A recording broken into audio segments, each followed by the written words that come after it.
विक्रम सम्वत 2083 साल मीन राशिका जातकहरूका लागि आशा, प्रगति र नयाँ उपलब्धिको वर्ष रहने सङ्केत देखिन्छ।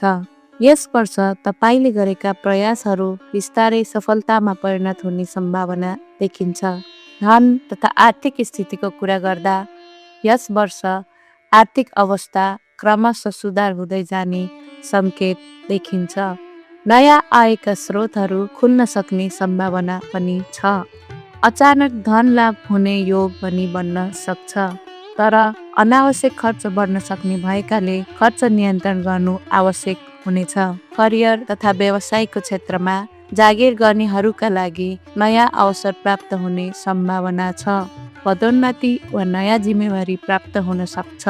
व्यापार गर्नेहरूका लागि पनि यो वर्ष लाभदायक रहने सङ्केत देखिन्छ। नयाँ योजना सुरु गर्दा सोच विचार गरेर निर्णय लिनु राम्रो हुनेछ। प्रेम तथा पारिवारिक जीवनको कुरा गर्दा परिवारमा खुसी र शान्तिको वातावरण रहने सम्भावना छ। दाम्पत्य जीवनमा प्रेम र समझदारी बढ्नेछ। परिवारका सदस्यहरूसँग सम्बन्ध अझ मजबुत बन्नेछ। सन्तान पक्षमा खुसीको समाचार प्राप्त हुन सक्ने योग पनि छ। स्वास्थ्यको दृष्टिले पेट, पाचन वा मानसिक तनाव सम्बन्धी समस्या देखिने भएकाले खानपान र आराममा विशेष ध्यान दिनु आवश्यक हुनेछ। नियमित ध्यान र योग गर्नु स्वास्थ्यका लागि लाभदायक हुनेछ। भाग्य तथा उपाय: बिहीबारको दिन भगवान विष्णु वा गुरुको पूजा गर्नु र पहेँलो वस्त्र वा बेसार दान गर्नु शुभ फलदायी रहनेछ।